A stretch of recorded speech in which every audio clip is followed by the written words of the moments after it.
Hello there, this is Heirs to the Kingdom channel, and in today's lesson we're doing chapters 29 and 30 of the book of Genesis. If you're new to this, it's a Bible study channel going through the King James Bible, not skipping anything as Scripture's command. And so that tells us that we're to learn the Bible, study it from Genesis all the way through Revelation, or not to skip anything. Doesn't matter if you think it's not important enough. There's many areas where I've showed it, because I've went through the Bible once, now I'm going through it again. And he had lessons in the middle of all the begots. So-and-so begot so-and-so begot so-and-so. It's a very dry reading area when you get to those names, but there's lessons in the middle of all that. That's why you don't skip anything. It's good to know these things. So last we left off, chapter 28, Jacob made an oath to God that if God would keep him in food and clothing and, taking care of his needs. Later on, Scripture even says these needs, if your needs are met, you are considered rich. And a lot of people today don't understand that. They think rich involves money in the bank. It's like, no, it doesn't. Rich involves your life is good to go. God doesn't consider material things important. He considers your needs being met as important, more important than anything else on the planet. You got food, clothing, and shelter, you're a rich person in the eyes of God. You shouldn't be asking for anything more. So we get the first lesson of this, needs being met, being happy. And also we get the part of a tenth, that Jacob will give a tenth of everything he has to the Lord. Now it hasn't been called first fruits yet, but God does expect the best, to give the best of what you have to him and being happy with the rest. But God is supposed to receive first, tithing first, stuff of that nature. But that's where the first part of a tenth comes from. And so let's continue on here now with these lessons, going into now chapter 29, verse 1. Then Jacob went on his journey and came into the land of the people of the east. And he looked, and behold, a well in the field. And lo, there were 3 flocks of sheep lying by it, for out of that well they watered the flocks, and a great stone was upon the well's mouth. I forgot the other part of ending 28 is, he was sent off to find his bride from his mother's brother. So yeah, we think that's kind of weird. So this woman that he finds technically is his aunt. This would be a relative, a sibling of his mother. Not this time, it was not very unheard of to have people in their 50s to 70s having siblings that were 10 to 20. Because people had children for many, many years. And the reason being is there's a hormone in a woman when she gets, conceive a child at a young age. This hormone helps her continue to conceive. So in modern day, when women have 1, maybe 2 children, that's all they can have, is because they didn't have that hormone when they were young. And also that hormone helps you produce healthy children. So now we have a nation full of sickly people, allergies, this, that, and the other, mental defects, physical defects, all this other stuff. We're having a plague of it, really. And it comes from that very thing, is women going against God's nature and choosing education, career, and what they call having fun when they should be producing families. They're going against God's nature. So there's a problem with that. And I ain't saying that, if we start that back up today, that people would be able to have children well up into their 50s and 60s. Well, women anyways. But it was not, heard of, not even too long ago, even with my own family, of having 10 to 15 children from one woman. That was very common. I grew up with relatives like that. But either or, this would be a daughter of Laban, the brother of Rebekah, his mom. So, which of course is Isaac's wife. So let's continue on here, verse 3. And thither were all the flocks gathered, and they rolled the stone from the well's mouth and watered the sheep, and put the stone again upon the well's mouth in his place. Now the stone kept stuff from getting in the well, and also kept the water from evaporating out of the well. It also kept the water in darkness, so it was harder for mold and mildew to grow, making the water, tainted. Verse 4. And Jacob said unto them, My brethren, whence be ye? And they said, Of Haran are we. And he said unto them, Know ye Laban the son of Nahor? And they said, We know him. And he said unto them, Is he well? And they said, He is well. And behold, Rachel his daughter cometh with the sheep. And he said, Lo, it is yet high day, neither is it time that the cattle should be gathered together. Water ye the sheep, and go and feed them. And they said, We cannot until all the flocks be gathered together, until they roll the stone from the well's mouth, then we water the sheep. And while he yet spake with them, Rachel came with her father's sheep, for she kept them. And it came to pass, when Jacob saw Rachel, the daughter of Laban his mother's brother, and the sheep of Laban his mother's brother, that Jacob went near and rolled the stone from the well's mouth, and watered the flock of Laban his mother's brother. And Jacob kissed Rachel, and lifted up his voice, and wept. And Jacob told Rachel that he was her father's brothers, and that he was Rebekah's son, and she ran and told her father.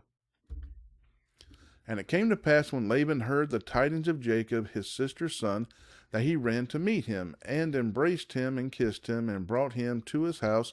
And he told Laban all these things. And Laban said to him, Surely thou art my bone and my flesh. And he abode with him the space of a month. And Laban said unto Jacob, Because thou art my brother, shouldest thou therefore serve me for naught? Tell me, what shall thy wages be? And Laban had 2 daughters. The name of the elder was Leah. Very important. Remember that name. And the name of the younger was Rachel. Leah was tender-eyed, but Rachel was beautiful and well-favored. So here he's already seen the faces. But remember the whole thing with the veil, that when marriage happens, the veil covers the face. Very important to remember that later too, because most people had the same body types at this time. They had to work for food daily. It wouldn't just go to the store, buy it, and gorge on it. Junk food didn't exist. Sugar was not common. They barely had salt for their food, so meals were very bland.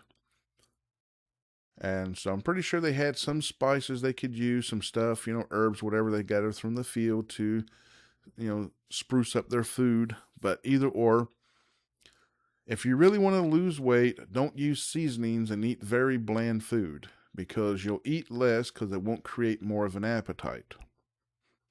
So if you're one of those people like, wanting to lose weight, don't try to make your food taste good. It'll automatically curb your appetite, very quickly, and you won't eat as much. But let's continue on here.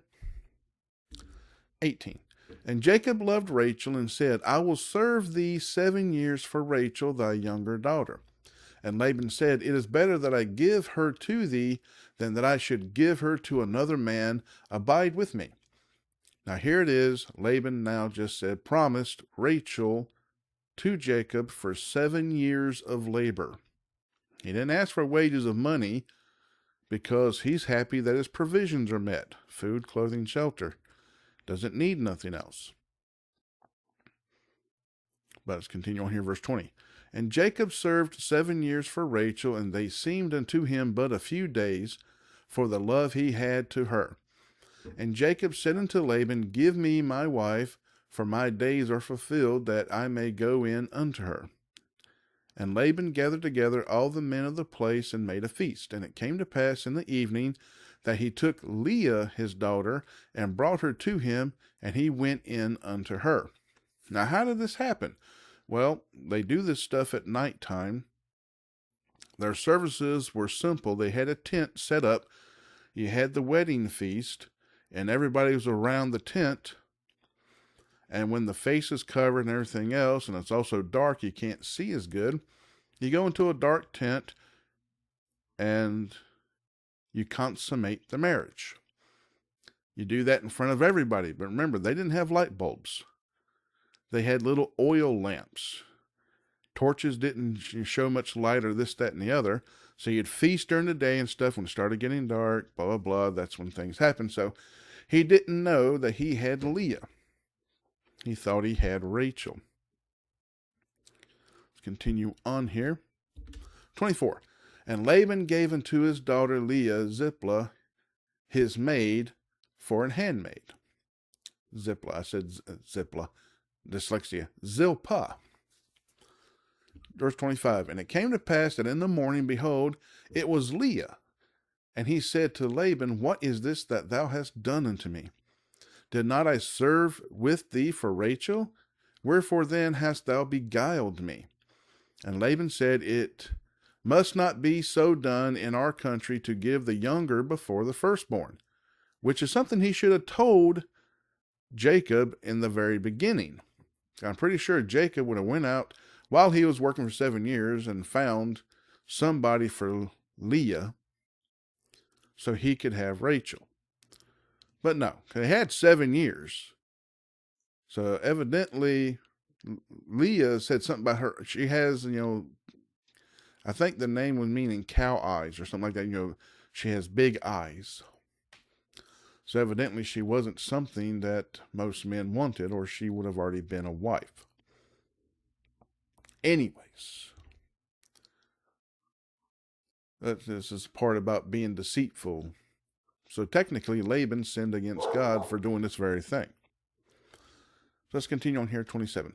Fulfill her week, and we will give thee also this also for the service which thou shalt serve with me yet 7 other years.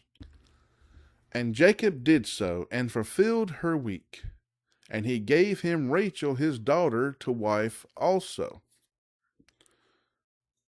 So this is one of those odd things where you have sisters sharing one husband.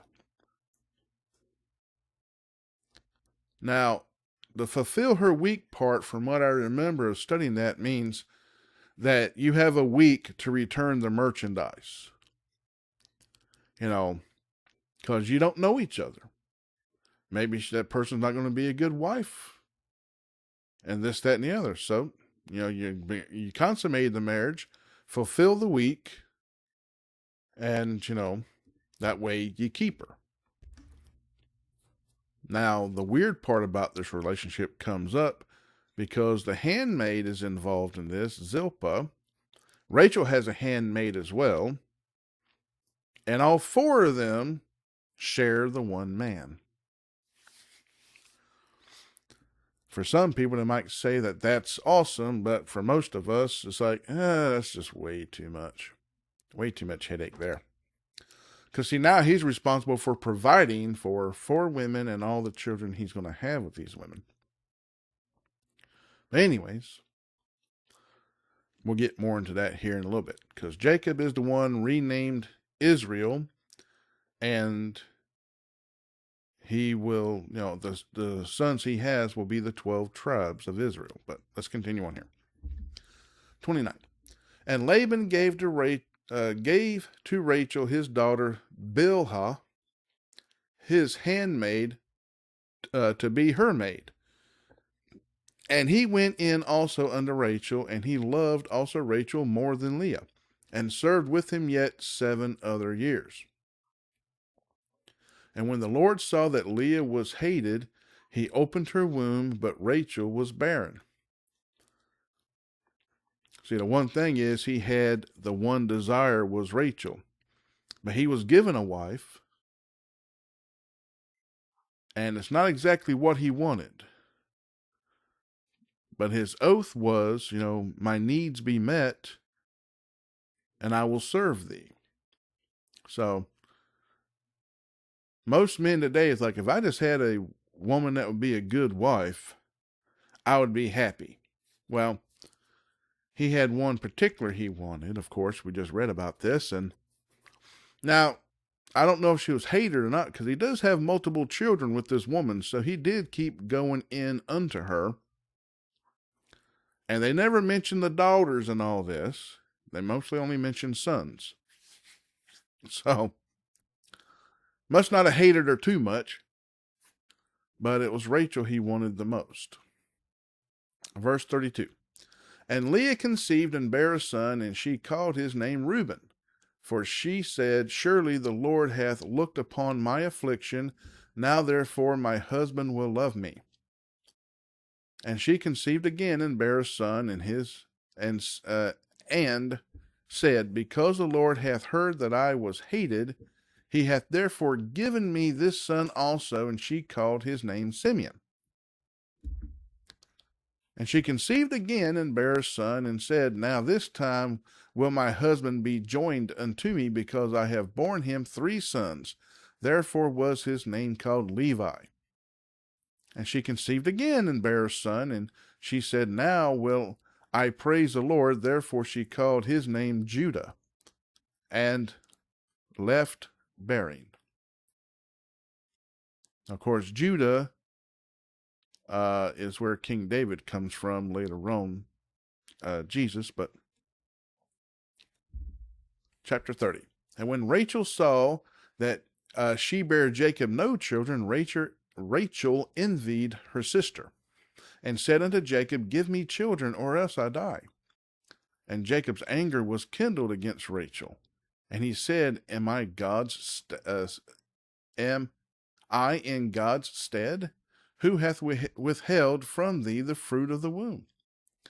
And she said, behold, by my maid Bilhah, go in unto her, and she shall bear upon my knees, that I may also have children by her. And she gave him Bilhah, her handmaid, to wife, and Jacob went in unto her. So this handmaid had no choice in this. It was like, okay, they just did what they're told, I guess. This is the way things were. Anyways, verse 5. And Bilhah conceived and bare Jacob a son. And Rachel said, God hath judged me, and hath also heard my voice, and hath given me a son. Therefore called she his name Dan. Now this is the thing about it, was Rachel was being punished for what Jacob was doing. Because it was Jacob's feelings towards, he didn't care for Leah as much as he did Rachel. So God says it's a commandment to all men. If you have a good wife, you're to love, honor, and cherish her, for she's a gift. Most women leave that good part out. They always say the man's supposed to love, honor, and cherish his wife. And I say, yeah, because it says, for a good woman is a gift. But also Scripture says, if a man's wife becomes cantankerous, he is to divorce her and cast her out. And no one else is to help her, to teach her a lesson that she is to go back and be a good wife, and the man's to take her back, of course. But anyways, we'll get more in that lesson as we get to it. Verse 7. And Bilhah, Rachel's maid, conceived again, and bare Jacob a second son. And Rachel said, with great wrestlings have I wrestled with my sister, and I have prevailed. And she called his name Naphtali. Then Leah saw that she had left bearing. She took Zilpah her maid and gave her Jacob to wife. And Zilpah, Leah's maid, bare Jacob a son. And Leah said, a troop cometh, and she called his name Gad. And Zilpah, Leah's maid, bare Jacob a second son. And Leah said, happy am I, for the daughters will call me blessed. And she called his name Asher. And Reuben went in the days of wheat harvest, and found mandrakes in the field, and brought them unto his mother Leah. Then Rachel said to Leah, give me, I pray thee, of my son's mandrakes. Of thy, not my, but of thy son's mandrakes. And she said unto her, is it a small matter that thou hast taken my husband? And wouldest thou take away my son's mandrakes also? And Rachel said, therefore he shall lie with thee tonight for thy son's mandrakes. So here now you got this bickering going on between the sisters, sharing one man. This is why it's not good for a man to have more than one wife. Causes a lot of turmoil in the home. It's going to create jealousy. Now, they don't really put their anger to where it's supposed to be pointed towards, which is their own dad, Laban, for deceiving Jacob and not giving him Rachel to wife to begin with. So there's always a cause and effect of things. And so, but yeah, here we are in this kind of home of chaos, most of us would call it. But anyways, verse 16. And Jacob came out of the field in the evening, and Leah went out to meet him, and said, thou must come in unto me, for surely I have hired thee with my son's mandrakes. And he lay with her that night. And God hearkened unto Leah, and she conceived and bare Jacob the fifth son. And Leah said, God hath given me my hire, because I have given my maiden to my husband. And she called his name Issachar. And Leah conceived again, and bare Jacob the sixth son. And Leah said, God hath endued me with a good dowry. Now will my husband dwell with me, because I have borne him 6 sons. And she called his name Zebulun. And afterward she bare a daughter, and called her name Dinah. This daughter is very important. This is the one that's going to be mistreated by somebody. And the sons of Jacob go in and anyways, we'll get to that. Verse 22. And God remembered Rachel, and God hearkened to her, and opened her womb. And she conceived and bare a son, and said, God hath taken away my reproach. And she called his name Joseph. Very important name. One of my most favorite stories in the Bible is Joseph. And said, the Lord shall add to me another son. And it came to pass when Rachel had borne Joseph, that Jacob said unto Laban, send me away, that I may go unto mine own place and to my own country. So here he is with all this, bearing children, still under his father-in-law's, employment, as it would say. He'd been doing all this labor and stuff and all this. And I'm pretty sure some of these sons that was born, their birthdays are going to be very close. So, but let's continue on here. Verse 26. Give me my wives and my children, for whom I have served thee, and let me go. For thou knowest my service which I have done thee. And Laban said unto him, I pray thee, if I have found favor in thine eyes, tarry. That means stay. For I have learned by experience that the Lord hath blessed me for thy sake. So now Jacob and everything's his little good luck charm, and you don't want to lose that. 28. And he said, Appoint me thy wages, and I will give it. And he said unto him, Thou knowest how I have served thee, and how thy cattle was with me. For it was little which thou hast before I came, and it is now increased unto a multitude, and the Lord hath blessed thee since my coming. And now when shall I provide for mine own house also? And he said, What shall I give thee? And Jacob said, Thou shalt not give me anything. If thou wilt do this thing for me, I will again feed and keep thy flock. I will pass through all thy flock today, removing from thence all the speckled and spotted cattle, and all the brown cattle among the sheep, and the spotted and speckled among the goats. And of such shall be my hire. So shall my righteousness answer for me in time to come, when it shall come for my hire before thy face, every one that is not speckled and spotted among the goats, and brown among the sheep, that shall be counted stolen with me. And Laban said, Behold, I would it might be according to thy word. And he removed that day the he goats that were ring-straked and spotted, and all the she goats that were speckled and spotted, and every one that had some white in it, and all the brown among the sheep, because sheep's supposed to be having that white. They can't really sell the brown wool from the sheep. People want the white. And continue on here, and gave them into the hand of his sons. And he set 3 days' journey betwixt himself and Jacob fed the rest of Laban's flocks. So he walked for 3 days to separate the herd. So he says, to know that my stuff and your stuff is separate. Can you imagine walking for 3 days? It's going to be quite some distance. I mean, when I was in the military, we could walk 20 miles in a day.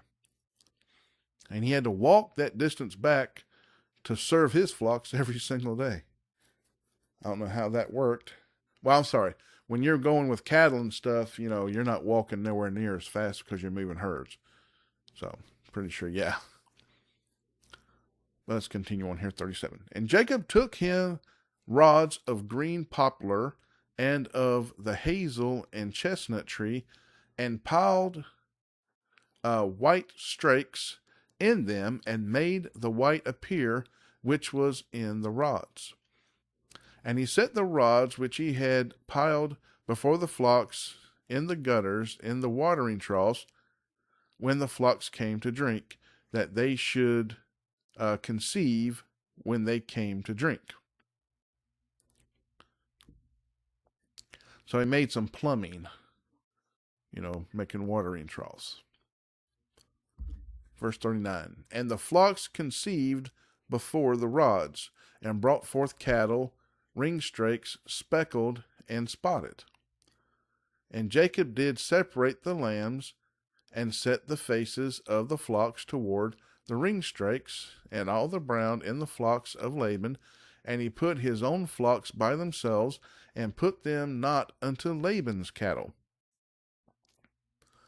So pretty much he was guaranteed the useless herds.